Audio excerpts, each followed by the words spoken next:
La buena palabra de Dios la leo con ustedes para honrar al Padre, al Hijo y al Espíritu Santo. Mateos 10, 1 y 2.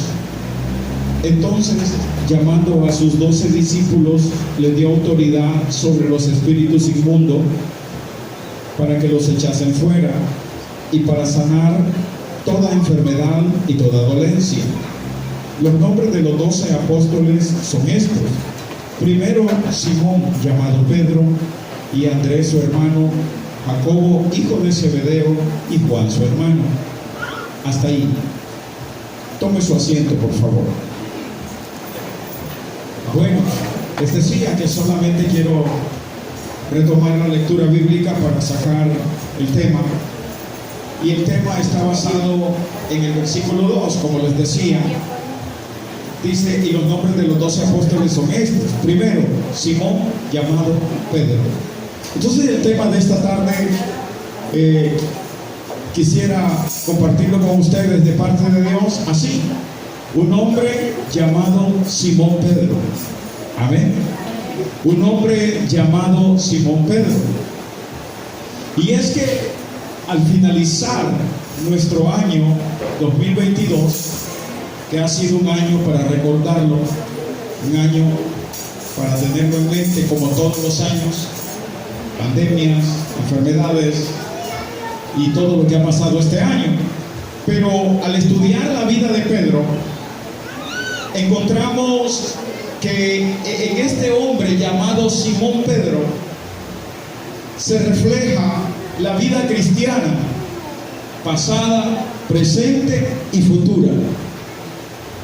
Entonces por eso esta tarde quisiera que estudiáramos brevemente eso. Por ejemplo, si al hablar de Simón Pedro estamos hablando de la vida pasada, presente y futura de él, y es similar e igual casi a la nuestra, entonces lo primero que quiero explicarles es que Simón viene el nombre Simón es arameo, y en arameo significa alguien que es quebradizo, que se dobla, alguien que es frágil.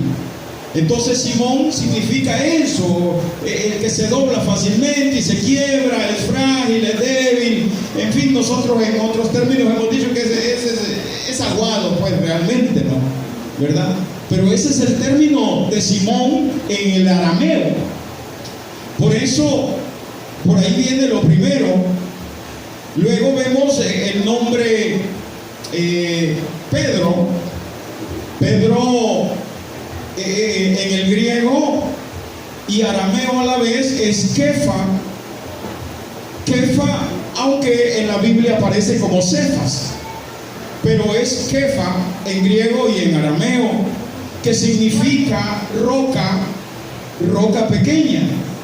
Entonces estamos viendo nosotros que los nombres, un hombre llamado Simón Pedro, estamos hablando del pasado de él, donde él era frágil, era quebradizo, era dócil, él se dejaba ir por sus impulsos. Pero luego vemos también que su nombre Pedro implica una roca, o sea, algo firme. Ese es el proceso de la vida cristiana. Al venir al Evangelio nosotros somos muy frágiles, somos muy sensibles a una mala mirada, a un medio comentario que no es con nosotros, pero creemos que de nosotros están hablando. Somos frágiles, somos esa parte de Pedro, somos bastante Simón, ¿verdad? O sea, quebradizos, aguados, así, frágiles. ¿Y por qué ya no caminamos en el Evangelio? Porque los hermanos me miran mal.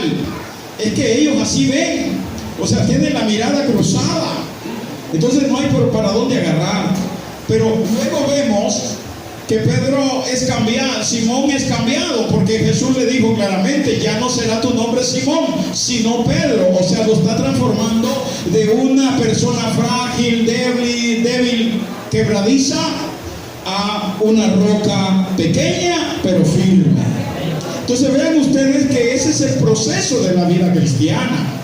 Y todas las cosas que nos han pasado en los años 20, 21, 22 son para sufrir transformaciones que Dios quiere hacer en nuestras vidas. Amén.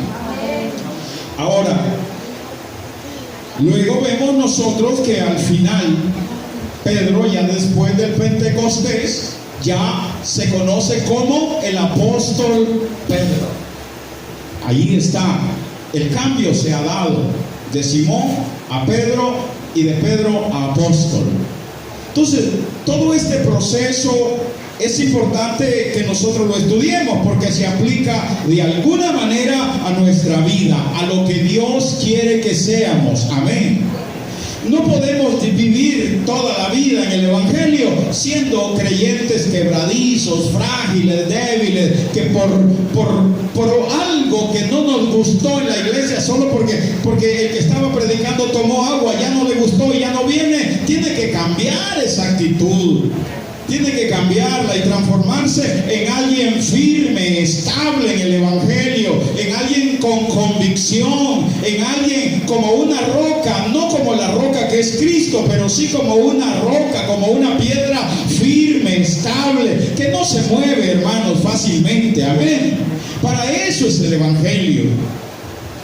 Ahora, claro, apóstol viene del griego apostolos, que significa el que es enviado. O sea, estamos hablando de que el propósito de Dios es que nosotros lleguemos y llevemos las buenas nuevas del Evangelio por todo el mundo. ¿Dicen amén a eso? Bueno, entendiendo entonces esto, la vida de Pedro o de Simón Pedro fue un proceso que nosotros debemos estudiar. Por ejemplo,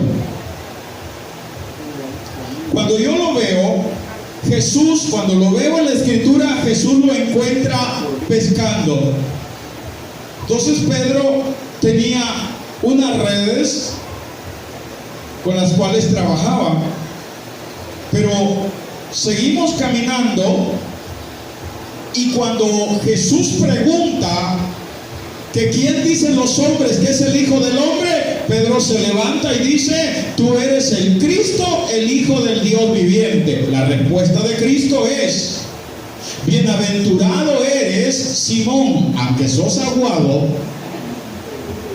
aunque sos frágil, aunque estás tambaleando en el Evangelio, Dios te ha revelado esto.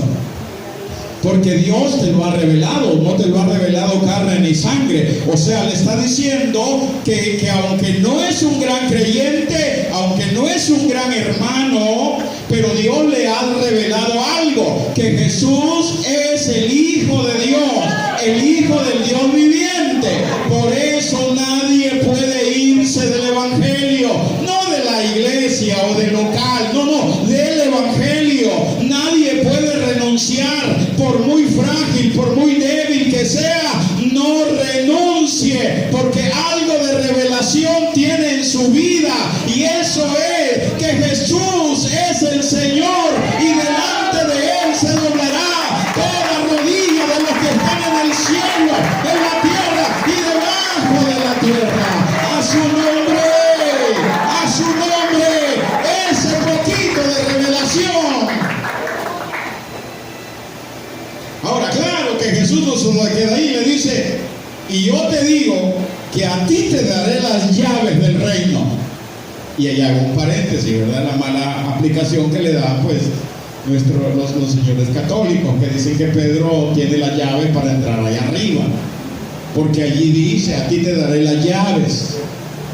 Pero ojo, que para entrar al cielo solo necesito una llave, porque solo hay una puerta.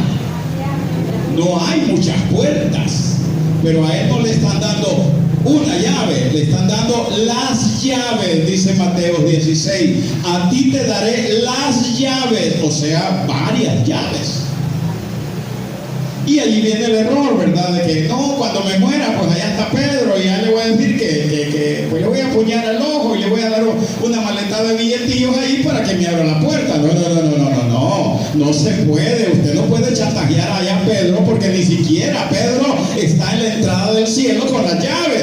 Aquí Jesús le dijo: a ti te daré las llaves. Le está diciendo que de alguna manera el Evangelio iba a ser, óigame bien, predicado, pero se le iba a abrir las puertas a los judíos y a los gentiles. O sea que Pedro tenía la llave para abrirle a los gentiles y abrirle a los judíos. Y eso es así. ¿Por qué les digo? Porque el evangelio, Pedro, él tenía el evangelio en su vida. Por eso en Hechos 2, cuando está el Espíritu Santo cayendo, de alguna manera Pedro se levanta y le dice: varones, hermanos, estos no están ebrios, esto es lo que está pasando, es lo que dijo Joel 2:28, que derramaré mi espíritu sobre toda carne, profetizarán y hablarán lenguas y tendrán sueños. Entonces Pedro les dice: arrepentidos y convertidos. Entonces los judíos se convierten. 3,000 judíos aceptaron a Jesús en Hechos 2. Más adelante vuelve a predicarle a los judíos y se convierte en otro poco más. 5,000 judíos. Él tenía la llave para que entraran al reino de los cielos. Luego ustedes conocen que más adelante en Hechos 10, pues Cornelio está por ahí, tiene una visión y le dice: manda a llamar a Simón Pedro. O sea, él te va a explicar lo que está pasando aquí. Entonces viene ahí y lo mandan a traer. Cornelio es gentil, Cornelio hace buenas obras, Cornelio ayuda, todo su ejército lo quiere a Cornelio, pero él es gentil. Y Cornelio, pero es un tipo de persona que creen en el verdadero Dios. Y el ángel le dijo claramente a Cornelio: tus oraciones y tus ofrendas han llegado al cielo. O sea, mira, esto de orar y de ofrendar y todo, pues para nosotros los cristianos es un fruto de la fe, obrar y dar. Amén. Para nuestros amigos, eso es algo que Dios se los pone, y yo, como está escrito en Hechos 10, sé que Dios tendrá misericordia de esa gente que es, hermanos amados, generosa y que habla con Dios. Dios se les va a revelar como se le reveló a Cornelio. Amén. Por eso ahí comenzó eso. Entonces las llaves no es que el hombre esté allá arriba, pues no, si Pedro cuando murió está en el paraíso y no tiene ni una llave, pero sí tenía las llaves para abrir las puertas del evangelio a los judíos y a los gentiles. Entonces, tiene red, tiene llaves, ¿y qué más le falta? Pues andaba un gran corvo, o lo que nosotros llamamos espada, que no la sabía usar. Por eso ya nosotros en el Evangelio de Juan capítulo 18 vemos que cuando vienen a agarrar al Señor, no, se le agarró su espada y aventó el machetazo a aquel. O sea, Pedro tiene una espada, pero no sabe cómo usarla. Sí sabe cómo usar la red. Ahora, las llaves se las han dado y él todavía se queda así, pero en Hechos 2 descubre para qué son las llaves que le han dado. Pero en Juan 18 no, le está arrancando casi la cabeza al otro. Entonces, él tiene una espada, pero no sabe para qué es. Entonces, esas tres cosas son las que quisiera brevemente estudiar con ustedes: la red, las llaves y la espada, que son lo que necesitamos para enfrentar el otro año. ¿De qué habla la red? Bueno, la red habla de trabajo. La red habla de ese empleo, de ese negocio, de ese trabajo que tú tienes. Porque para Pedro, las redes, él se lanzaba al mar a pescar, y de eso, de lo que pescaba, valga la redundancia, sostenía su familia, sostenía sus hijos, su suegra, que casualmente es mencionada ahí. O sea, todos sus empleados eran sostenidos también con lo que él pescaba, porque las redes para él eran fundamentales, era su fuente de trabajo, era su empleo. Amén. Eso sí lo manejaba bien él. Ahora, las llaves vienen a simbolizar para Pedro o para nosotros la administración. ser buenos administradores.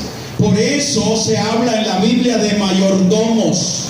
Y los mayordomos eran los encargados de abrir, cuidar la casa de sus amos, pero ellos tenían las llaves de cada cuarto, de cada sala, de todos los lugares, los mayordomos. Entonces las llaves hablan de la buena administración que la persona debe de tener de lo que Dios le da. Amén. Y la espada, pues de alguna manera nos habla a nosotros de esa protección y seguridad. O sea, si la trasladamos, hablamos de la Escritura, donde están las promesas para nosotros, y la oración. O sea, la espada viene a simbolizar entonces la Escritura y la oración. ¿Por qué deben de ir las dos? Porque la palabra de Dios debe de estar en nuestras vidas, hermanos amados. Allí están todas las promesas de Dios. Y cuando yo estoy débil, estoy desanimado, estoy frustrado, la palabra de Dios me conforta cuando ya la tengo en mi mente y en mi corazón. Pero la oración es fundamental para doblar mis rodillas y pedirle a Dios protección por la familia, por los hijos, por los hermanos, por los empleos, por los negocios. La oración es para eso. Entonces de eso estamos hablando. Pero cuando yo llego al Evangelio de Lucas, capítulo 5, si quieren búsquenlo, dice el versículo 4, cuando terminó de hablar, dijo a Simón, boga mar adentro y echa vuestras redes para pescar. Respondió Simón, le dijo, maestro, toda la noche hemos estado trabajando y no hemos pescado nada, mas en tu palabra echaré la red. Punto. O sea, cuando ustedes ven ese relato bíblico de Lucas 5, todo, van a encontrar que ellos, los Pedro y sus trabajadores, sus hermanos, han salido a pescar. O sea, pero eso de salir a pescar no es así como, hoy tengo ganas de ir a pescar, voy a ir a ver qué sale. No, se programan. Bueno, muchachos, todos ustedes, hermanos míos y mis trabajadores, mañana o más bien hoy a las 6 de la tarde partimos para la noche lograr pescar. Logremos agarrar todo. O sea, hay una coordinación cuando se va a pescar. Y luego, pues, ellos estaban muy animados, muy fogosos. Ahí, vamos Pedro, vamos Simón, démosle, echémosle ganas. Dios, pues, allí va a estar con nosotros y nos va a bendecir. Estoy hablando de que ellos iban a pescar, llevaban sus redes, era su trabajo. Pero ¿cuál es el resultado? Que cuando Jesús aparece, les pregunta a ellos, y ellos le dicen que han trabajado toda la noche y no agarraron nada. O sea, las expectativas de su trabajo, las expectativas de su esfuerzo, las expectativas de que salieron a las 6 de la tarde, han regresado a las 6 de la mañana y no traen nada, venían tristes, venían desanimados, venían frustrados. Toda la noche le echamos ganas trabajando para ver si agarrábamos y no agarramos mucho, nomás pescaditos pequeños. Y hoy, ¿cómo vamos a alimentar a la familia? ¿Cómo vamos a alimentar a la esposa? ¿Cómo vamos a alimentar a la suegra? ¿Cómo vamos a alimentar a toda la gente que está bajo nuestra carga? El trabajo no fue bueno para ellos. Eso es figura de lo que hemos pasado nosotros. Quizás para algunos de nosotros, hermanos amados, en todo el año no pudimos nosotros cumplir con las expectativas que teníamos de trabajo, de poder llegar a hacer esto, de poder llegar a hacer lo otro. Quizás no lo logramos, pero hay un detallito aquí que Jesús les dice: Pedro, suban a la barca. ¿Por qué les está diciendo que suban a la barca? Porque sencillamente ellos, cuando han regresado por la mañana y no traen muchos peces, sino que unos poquitos, no cumplieron las metas. Entonces ellos vienen y Jesús les dice que se suban. ¿Por qué? Porque lo primero que hicieron fue bajarse de la barca. Al bajarse de la barca, dice que Jesús los encuentra limpiando las redes, remendando las redes. Si este año 2022 no se cumplieron las metas, los proyectos que tenías a través de la bendición de tu trabajo, no puedes bajarte de la barca. Jesús dice: súbete y tírala nuevamente. No puedes. Jesús nos desea en su barca. Pero ellos se han bajado de la barca y están limpiando las redes, remendándolas. Imagínate, toda la noche echándole ganas, trabajando duro. Toda la noche. O sea, haciendo un esfuerzo bárbaro para bajarse de la barca y estar limpiándola y remendándola. Era como para decir: híjole, mira Jacob, sí, Juan, toda la noche le echamos ganas y no agarramos pero ni un triste juilín. O sea, mira, y vos que decís: no, yo estoy abatido porque tenía que pagarle la barca aquella planchita que había sacado y no, pues no nos fue bien, hombre. ¿Y cómo le hacemos? No, pues estamos quebrados, no agarramos nada. Y las deudas hay que pagarlas. ¿Y cómo le hacemos? Cuando eso están hablando, entonces llega Jesús. Y allí llegamos al versículo 4. Jesús dijo a Pedro, a Simón: boga mar adentro y echa vuestras redes para pescar. Pedro le dice: maestro, toda la noche hemos estado trabajando y no hemos pescado nada. No hemos pescado, perdón, nada, eso yo me lo estoy inventando. Miren que el texto no dice. Sí, bueno. Y nada hemos pescado, está al principio. Mas en tu palabra echaré la red. O sea, Jesús les está diciendo: hey muchachos, ¿y por qué están desanimados? ¿Por qué están tristes? Es cierto, han trabajado toda la noche, están cansados, desvelados, fatigados, porque le han echado ganas, han madrugado y han regresado noche y no la han visto. Pues no es así. Le dice: Simón, boga mar adentro, diles que se suban y por favor tira la red nuevamente. Y Pedro toma fe y le dice: Señor, en tu nombre la voy a echar. O sea, entiendan que Dios nos está dando una segunda oportunidad el próximo año que viene. Si lo que no logramos terminar, pues Dios nos da la oportunidad, porque estamos vivos, con fuerzas, con salud, para seguir echándole ganas adelante. Pero, ojo, ellos trabajaron duro toda la noche y estaban tan afanados trabajando que ni siquiera se percataron de que Jesús no estaba en la barca con ellos. Ese es el gran detalle. Algunas cosas no te van a salir bien, porque a Dios lo dejas de último. A Dios lo ignora. Estás tan afanado que, y es la hora de adorar a Dios, es la hora del culto. Y tú, pues disculpa, pero vas a trabajar y vas a ver que no te van a salir las cosas. A Dios siempre hay que ponerlo primero. El tiempo, yo hace poco les decía: el que tiene un negocito, una tiendita, hombre, todo el día le ha echado ganas y no ha vendido nada. Entonces viene y dice: no, pues tal vez en esta horita, tal vez, dale, se acabó la hora del culto y no salió nada. Dios, para bendecirte, lo hace en un instante, a través de una llamada telefónica, a través de un mensajito de WhatsApp. Oye, ¿tienes tal cosa? Sí, hombre, aquí está. ¿Cuánto vale? Tanto. Está bien, resérvamela. Ahorita te mando ahí por correo el pisto, pero no me lo vayas a vender. O sea, si así hace Dios. Usemos la tecnología. Pero estos estaban tan afanados trabajando que no se percataron de que Jesús no estaba con ellos. Igual que la vez pasada.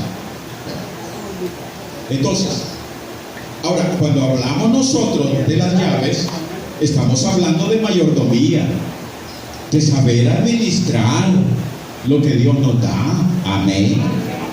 Estamos hablando de que muchas veces estamos gastando más de lo que no entra al negocio, en el trabajo. Tú tienes un salario, por decir algo, de un mínimo, digamos que no mínimo, sino de $400, pero comienzas a gastar más de eso. No, hombre, si todo el año vas a estar hasta con dolor de cabeza, en la cama vas a estar viendo para arriba, que el sueño no te concilia, y de repente que te cae un hormigueo por este lado. ¿Por qué? no somos buenos administradores. Estamos gastando más de lo que entra. Entonces no, hermano, y después que a mí Dios no, es que no sé qué se me hace el pito. No, cuidado.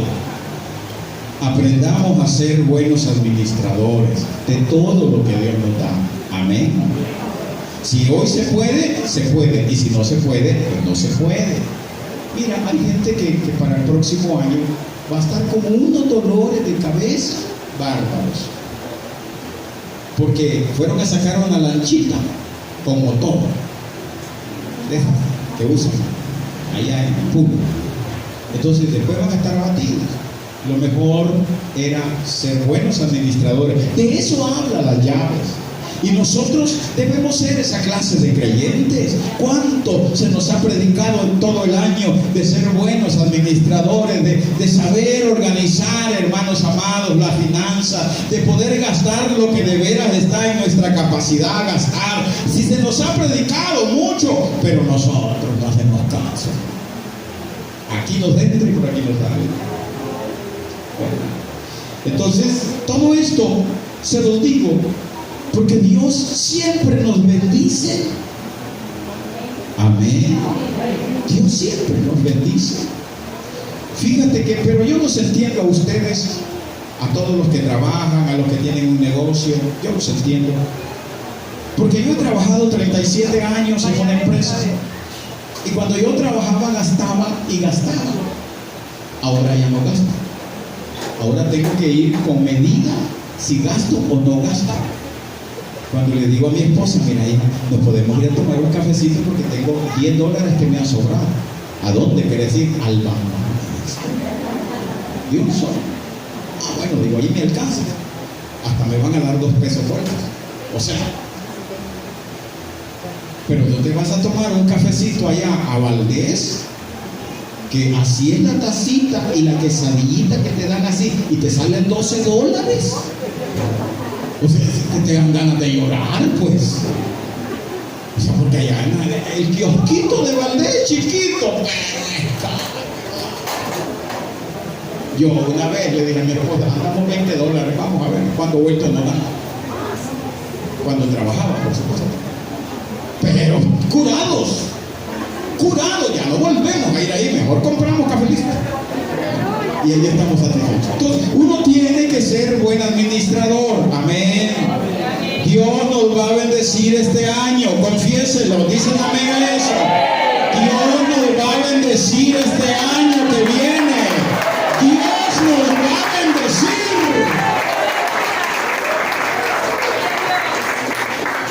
Solo seamos buenos administradores. Entonces, las llaves hablan de eso, y de alguna manera la espada habla de la palabra de Dios, como dice Efesios capítulo 6, dice claramente: y tomad la espada del Espíritu, que es la palabra de Dios. Hebreos 4:12 dice: porque la palabra de Dios es viva y eficaz, más cortante que toda espada de 2 filos, que penetra a partir el alma del espíritu. O sea, cuando la palabra llega, lo que es para el alma le toca al alma, y lo que es para el espíritu le toca al espíritu. Ahora, no podemos nosotros avanzar al siguiente año si estamos recordando el pasado. Los fracasos que tuvimos este año debemos sepultarlos este año. ¿Por qué? Porque la espada es la palabra de Dios, y Dios no desea que tú estés recordando el pasado este año. Ay, es que el año pasado me pasó una desgracia, me pasó otra calamidad y me pasó otro. No, lo que no pudimos hacer, de acuerdo, no lo pudimos hacer, pero Dios desea que nuestra mirada esté allá. Y hay una palabra: cuando Adán y Eva han pecado, cuando no habían pecado, Edén era su paraíso. Cuando pecaron, Edén era su desobediencia. Entonces, ¿qué hace Dios?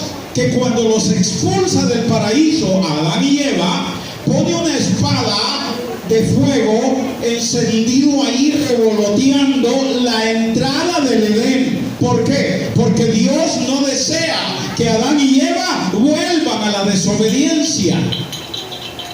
¿Entendieron eso? Por eso la espada está en la entrada del huerto, porque la espada no va a permitir que esa pareja regrese a la desobediencia. Por eso es la palabra de Dios. La palabra de Dios siempre nos va a dirigir, nos va a corregir y nos va a guiar. Amén. Entonces, no podemos estar recordando los fracasos de este año. No podemos nosotros estar diciendo las cosas pasadas. Isaías es práctico cuando dice: no os acordéis de las cosas pasadas, ni traigáis a la memoria las cosas antiguas. O sea, si vamos a avanzar, avancemos con una mentalidad positiva. Lo que no logramos terminar, Dios nos da la oportunidad de terminarlo el próximo año. Amén. Damos un fuerte aplauso al Rey de Reyes y Señor de los Reyes.